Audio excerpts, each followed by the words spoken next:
Hey team, welcome to this amazing session on CISSP gym session. That is what we call it. And this particular session is more about mindset. It is more about the technical understanding of why at all a CISSP question is difficult and how to break it. We will start this session by saying a very important statement here is you don't pass CISSP by just knowing security. You might already be a security professional, or you might have gone through multiple books. That is the knowledge which you are acquiring from them. But the CISSP exam, as you all know, it is not a academic exam. It's not a memorization exam. You will be tested on concept. For example, how you are going to act.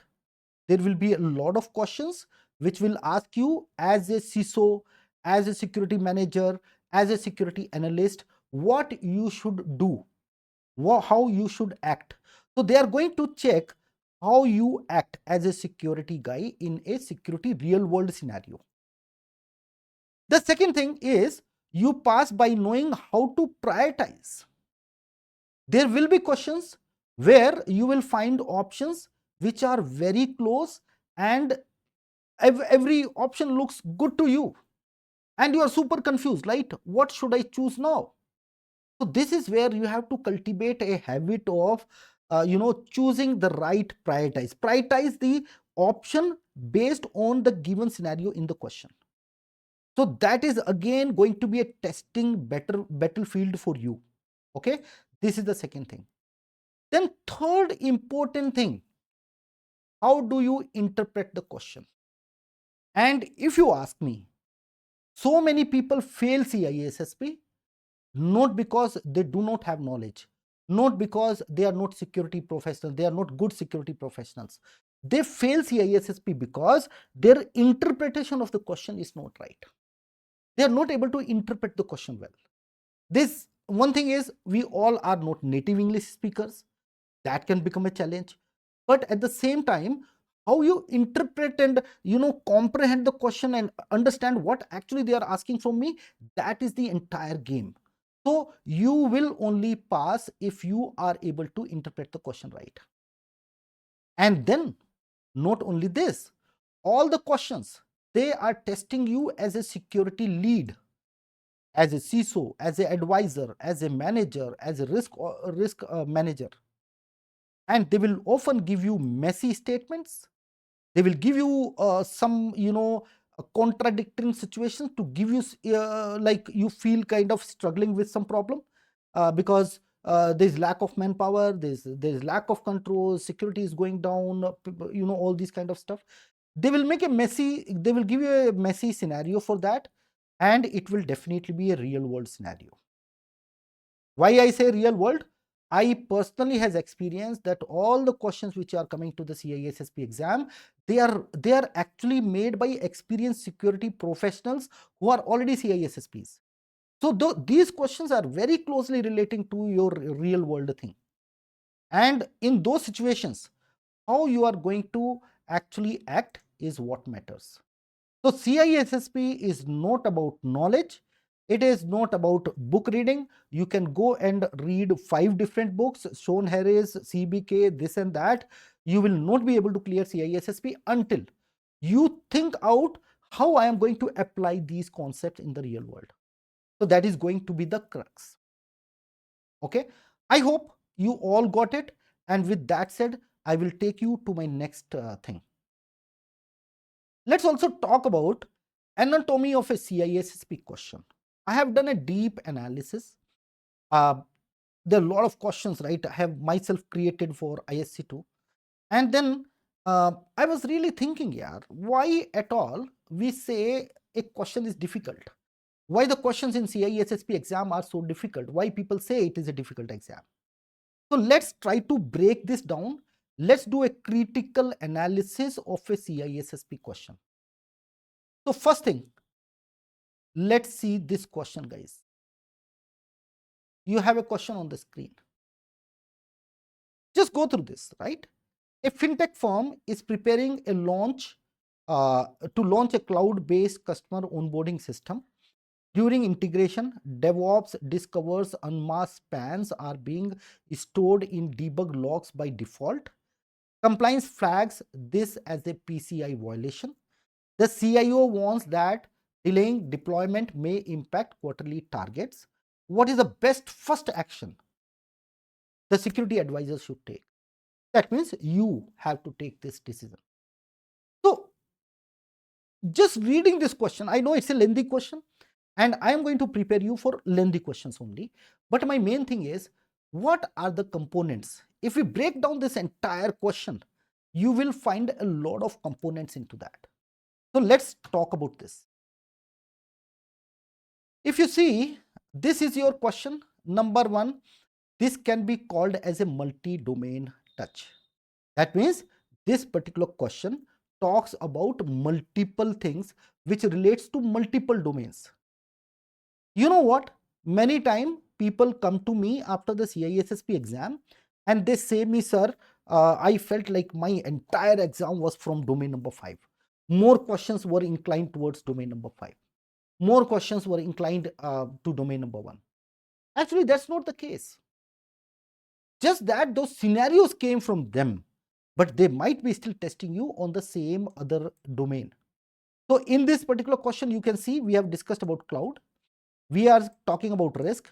We are also talking about DevSecOps. We are also saying about compliance. So it has a touch from multiple domains. So sometimes you will not be able to judge from which domain this question is actually coming from. So this is a typical example of a CISSP question in the real CISSP exam. So that's your number one. So you need to get prepared for it. Okay. Second thing, since this particular question, you know what, it is talking about so many domains, but finally what it is asking, what is the punch statement in this question? That is this. So what I want you guys to practice is, if you see a lengthy question, before you get into a particular question, I want you to develop a habit of looking at the question from a distance. How can we do that?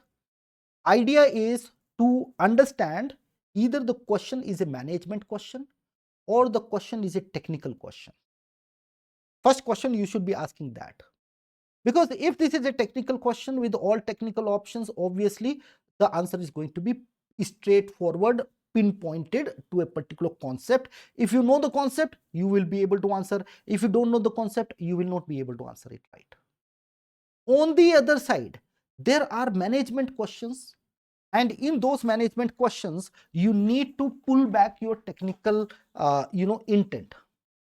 If the question is management, many times we tend to be more technical, right? We love technical options and quickly we go and select the technical option. I want you to restrict that. Just control yourself at this point of time. And I will tell you why I am saying so a little bit later. The second thing is the problem statement. In the typical CISSP question, it will be multiple domain and it will give you a problem statement as well, which means that they will talk about like the company is going through some risk, something is not working out, there is a fault there, there is unmasked spans. Like in this case, compliance is the problem, right? So they give you a problem statement as well.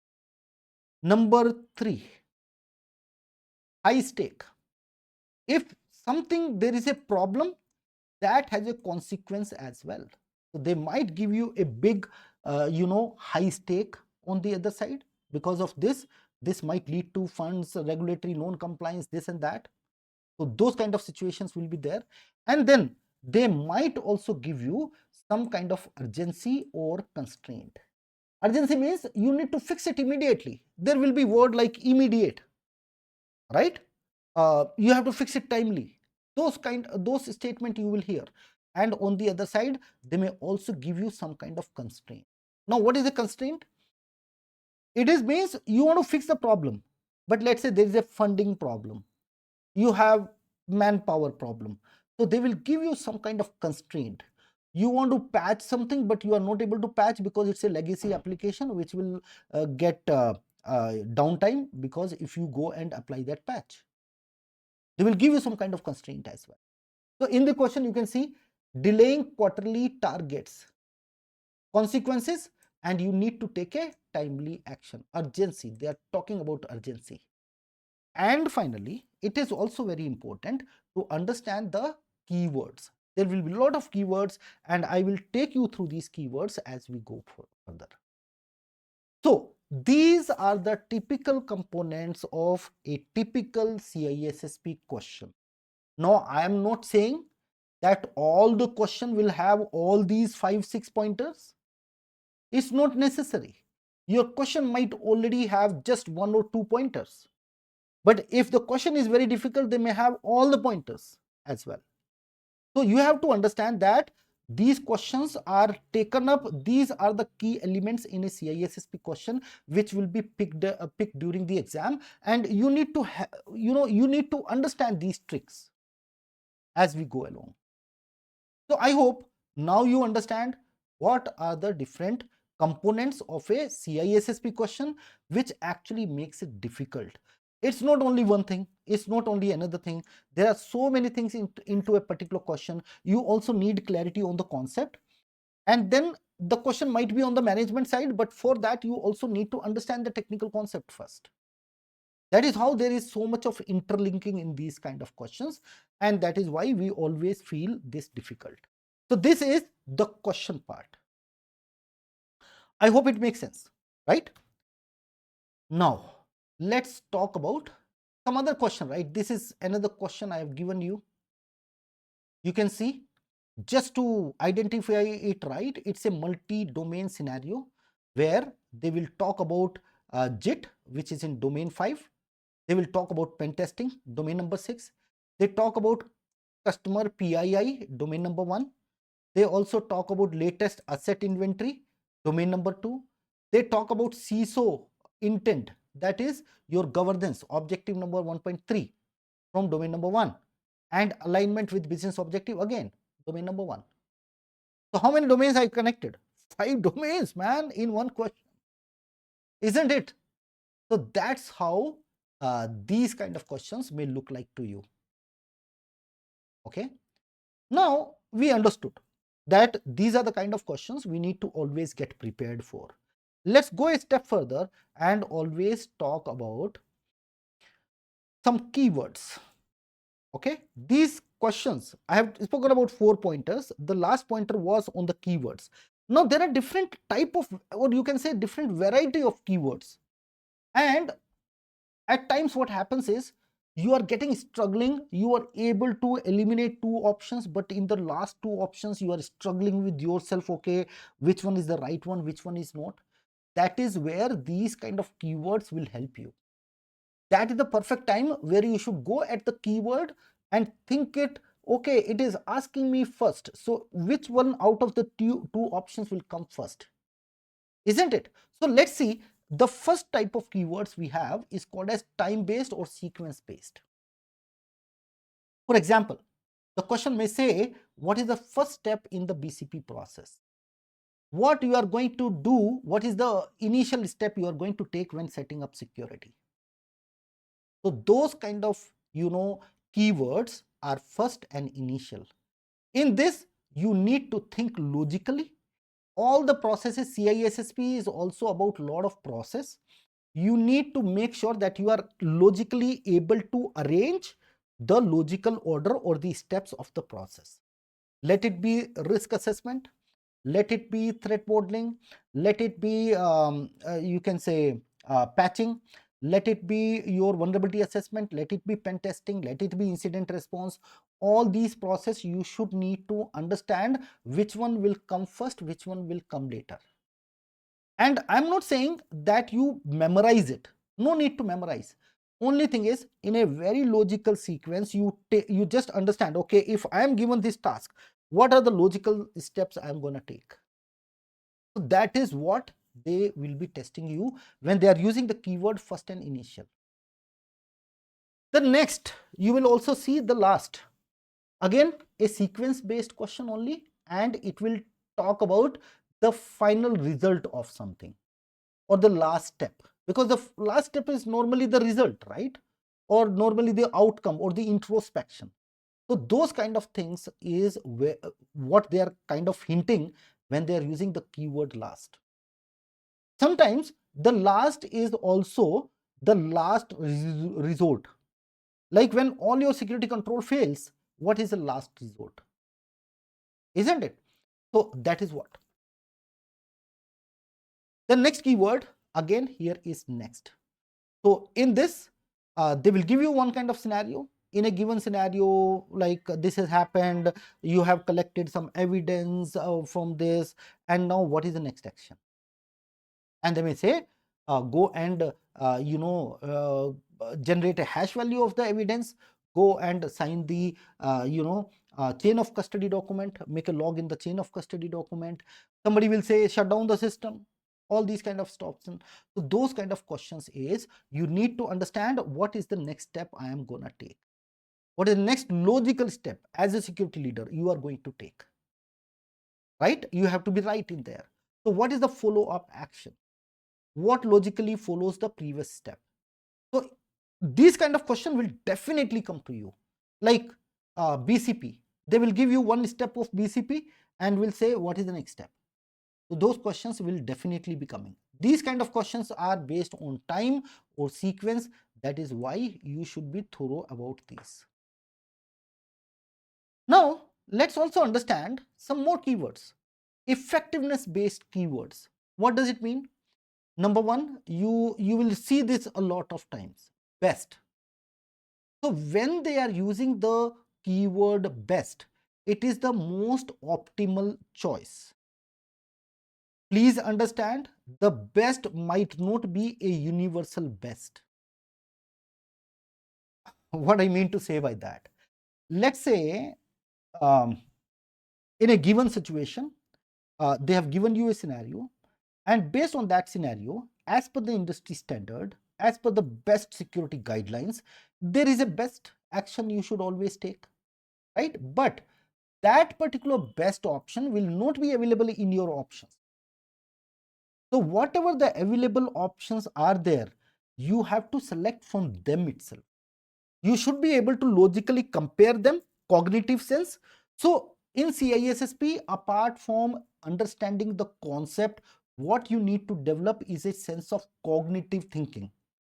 In a cognitive thinking, critical thinking, what you do all this comparison between the options. That is what you have to develop during this entire course. Okay, so when we use the word best, means most optimal choice, but most optimal out of the available ones. So choose an option which is most complete, which is more best risk aligned, which is best governance driven in the context of the particular scenario what you have. So that is what is best. The next keyword is most. And mostly when we use most of the time you will see after most you will find the word effective, most effective. That means in a given scenario, there are 4 options and you have to see for this particular scenario, which one will give you the best result, which one will be able to address the root cause, which will be able to minimize the risk to the lowest level, to the acceptable level, right? Or which control is going to be the best, which control will be the most effective in that particular case. For example, your business continuity plan is most effective if people are aware, right? It is communicated to everyone, it is thoroughly tested with different use cases, and you can say it is updated annually. Now what is the option? So a particular business continuity plan is best effective when you have tested it in the real battlefield. You have given some scenarios, you have done some contingency exercise, and then the question asks you for that. So that is the kind of most I am talking about here. I hope this gives you some intent, right? So that is what I am talking. The next one is most appropriate. So when we say appropriate, means are you able to fit in a particular option as per the question scenario? Are you able to, वो बोलते हैं ना एक हकीम को नब्ज देख के पता चलता है बीमारी क्या है, right?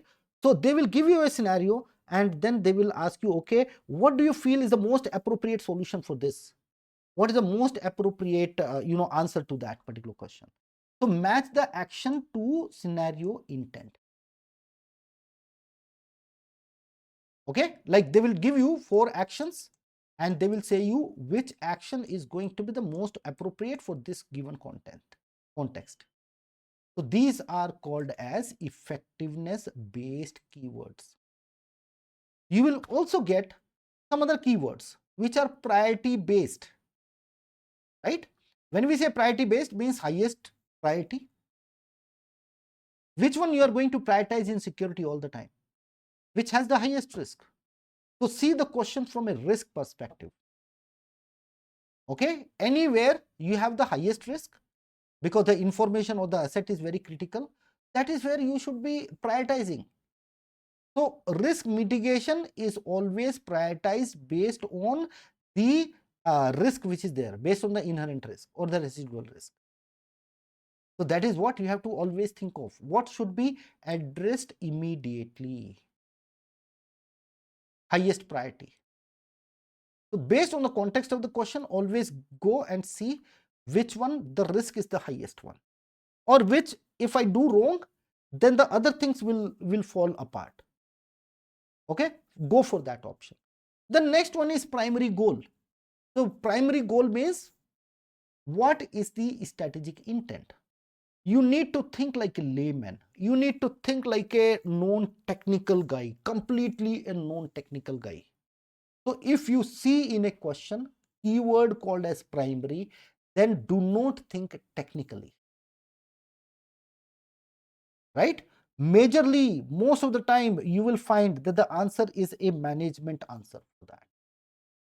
So try to get yourself, pull yourself a little back from those kind of things. Okay, or sometimes they may ask you, okay, you have to see it from a CIA perspective, confidentiality, integrity, availability perspective, and then based on that you need to understand, okay, which primary factor is being addressed by this. Keep asking question if you are getting confused on the options, and ask yourself one question: why is this?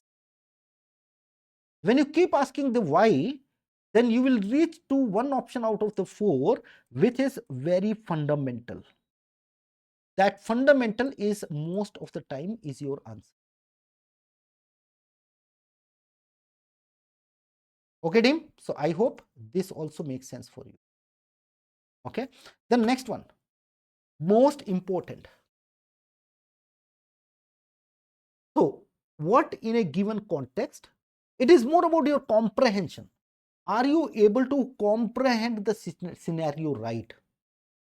Is a particular option is meeting the core objective of the scenario? What actually they are asking, or is the particular option completely aligning to that particular objective? So that is the most important for you. So these kind of questions also are very, very important. Then you will also see certain other keywords as well. For example, best risk response. If they say what is the best control you are going to put in, so that will be based on your risk mitigation method, which you will read the next week in week number 2. Okay, there are 4 mitigations: either avoid, accept, transfer, or mitigate. Then you might also see another keyword which is most likely. So most likely means they will give you a scenario and they will say, okay, what most likely is going to be the cause of this. So they want to relate to you.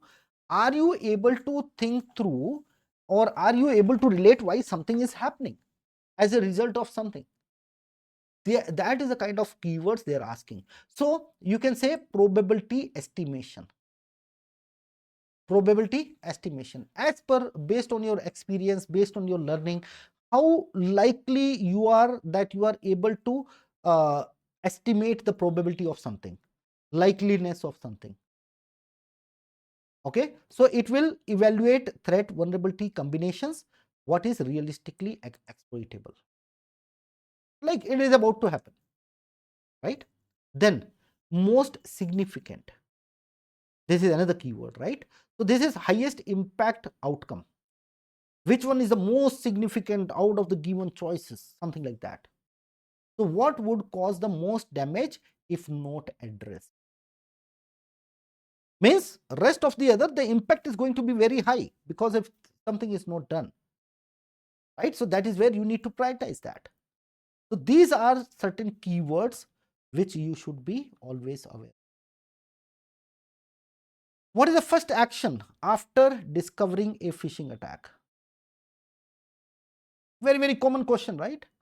Now you can see, conduct a full root cause analysis. If you are thinking very strategically, you will go with this. And people who actually are not able to take care of this.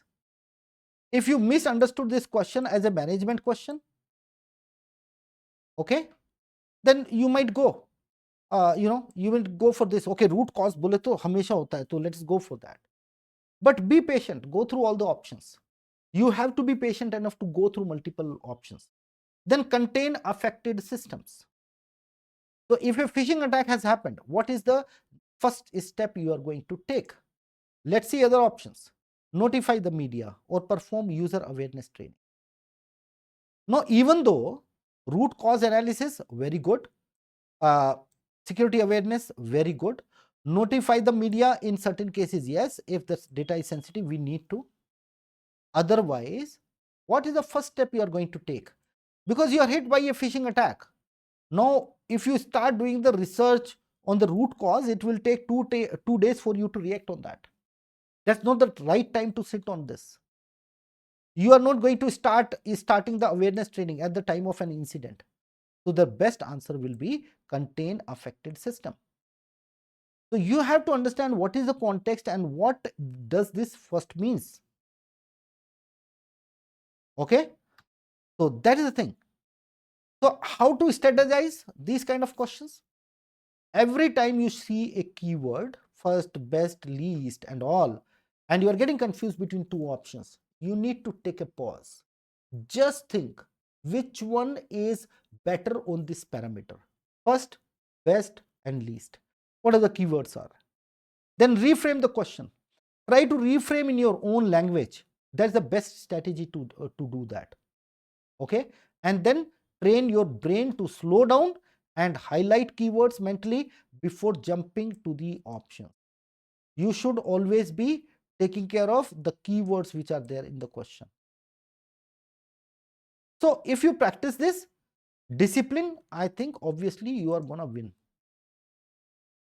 Okay. Now there will be some prioritization keyword based on risk. You can see actions, risk or control, right? Based on confidentiality, integrity and availability, you have to prioritize that a particular risk. CISSP should be able to compare the similar available options and pick the most appropriate one. Which one should I act on first or prioritize? That should be your question. Example: which is the most effective control to prevent data exfiltration? And you see an option where all the options are looking good to you. Then what you are going to question yourself?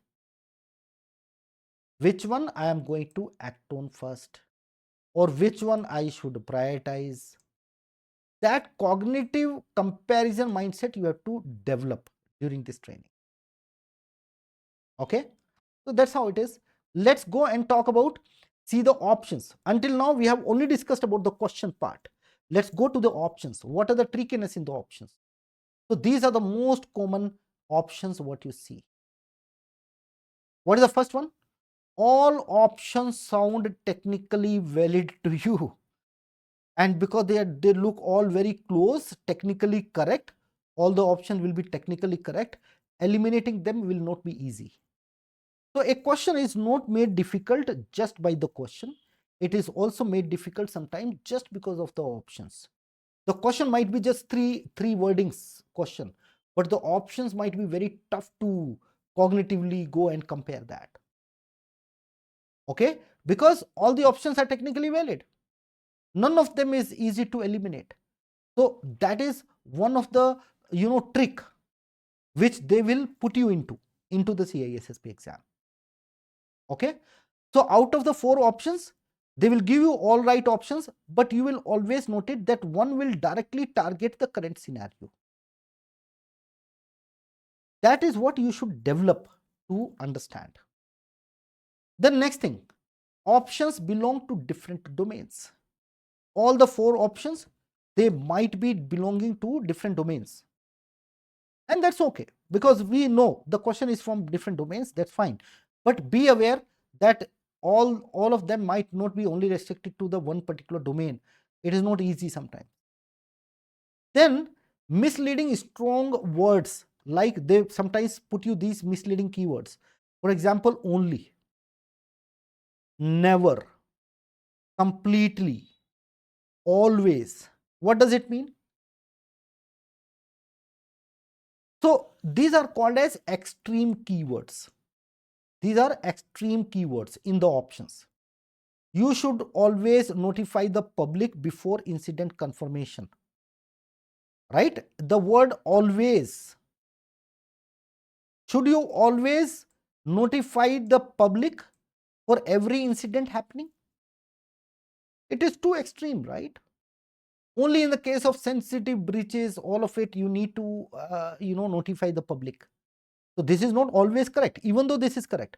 But always, no, it is not always. So these are the kind of red flags, I would say. You should understand these red flags when answering the CISSP questions. Another word might be solely, right? Another one will be solely. So these are some keywords which you should always be flagging as red flag. These options most of the time are not the right option. These are the red flags. Okay, next. Choose overlapping controls. There are 2 or more options feel almost the same. You will not be able to differentiate between the 2 options. For example, these 2, restrict access versus implement least privilege. Now, which one to go? That's my question is, right? So you need to know that the least privilege is a principle, and restrict access is restricting. It's an action, just an action. But an action has to be performed based on a principle. Okay, so better you go with this, go with the principle. So these are kind of, some kind of options you will find that the keyword or the wording looks like very similar, but you need to understand which one is a established principle or something. That is also one important thing. Next thing is partial truth, and you will find this option a lot. There will be, whatever you are able to eliminate, you will find a lot of options which are partially truth. That means they are technically correct, but they are not right from the context perspective. Right? For example, there is an incident talking about a security incident has happened or a breach has happened. Then training the staff may not be the immediate option, right? It is one of the options, but may not be the first thing you are going to do when a breach happens. So even though it is not technically incorrect, it is also correct. But the timing thing, when you are going to do something, or if a particular option is only, the scope for a particular option is restricted. For example, I ask you to implement the access control, right, in the best feasible way. And the option says only manage privileged access control. So privileged access control is one set out of the entire scoping. Privilege PIM, like privilege identity manager, is just one part of the full scope. That is why it is not correct. So you have to also see if a particular option is restricting the scope also. So these are the basis on which you can identify these kind of questions which are partially truth, and you should eliminate them. Then short-term solutions. In many cases, you need to identify if the question they are asking from a strategic perspective, management perspective, then you should go and try to fix a solution which is long term. But on the contrary, they may also give a question which is, let's say, a question related to a particular incident. On that incident, sometimes you need to first execute the short term solution rather than the long term. Agree with me? For example, a breach has happened. Let's say a ransomware attack has happened, and they tell you, okay, I will make a ransomware policy. अरे भाई, जब attack हो गया तब क्या policy बना रहा है? What you are trying to make a policy at the time when some attack has already happened. That time the short term solution has to be implemented first, and then you will go on long term. So there are multiple scenarios. Sometimes you have to think, if the question is more from a strategic perspective, management perspective, then always go and pick the long term solution.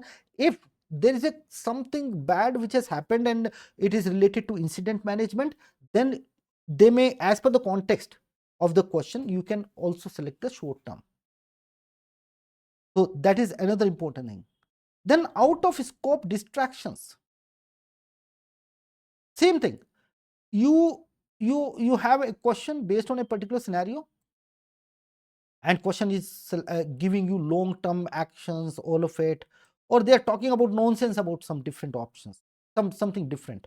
They are good things to actually eliminate, or they are called as out of scope distractions. The scope has to be derived from the question itself, and based on that you have to see if a particular option is in scope or out of scope.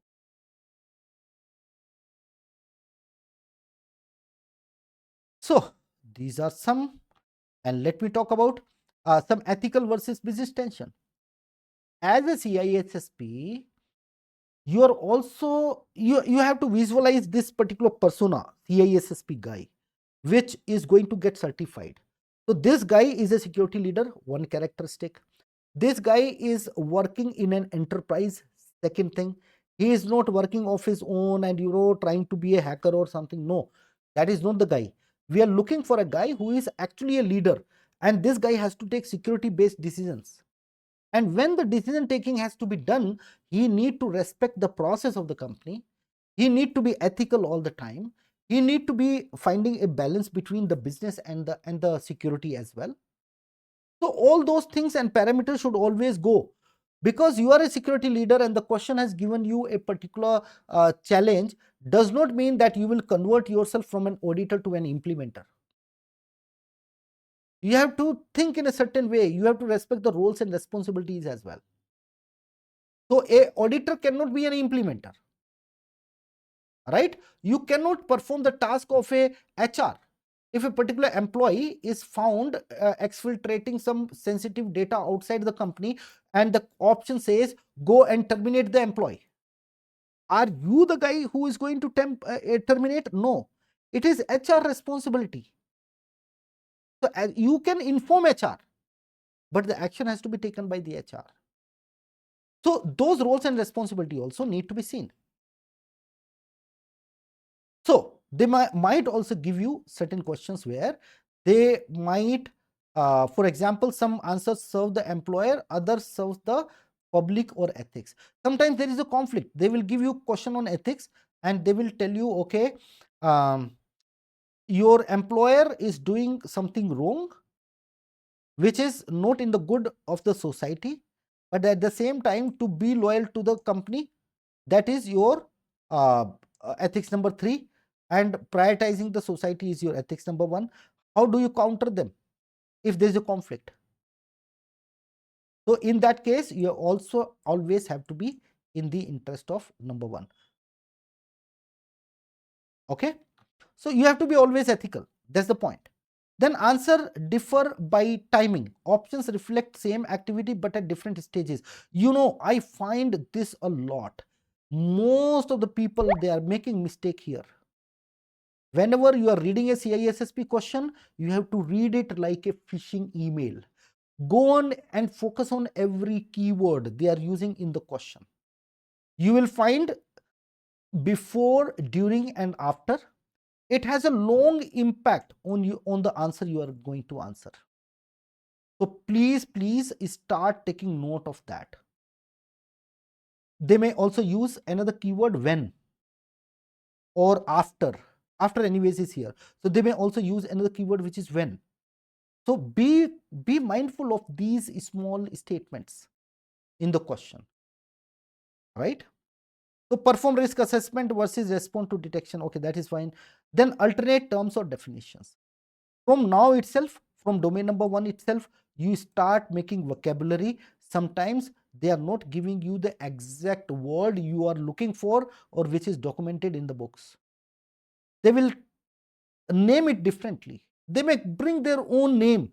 For example, black box testing, black box penetration testing. They will also call it as covert testing. Now what you can do, right? Pilot testing, they call it as canary testing. So there will be some alternate keywords they will be using. You need to start from day one accumulating all of them so that you are able to timely manage them. So guys, that's my advice, a little bit of mindset preparation for you for your exam. Like, so that now from here on, we are going to practice a lot of questions. I think this will set the ground for you. So I hope you enjoyed it.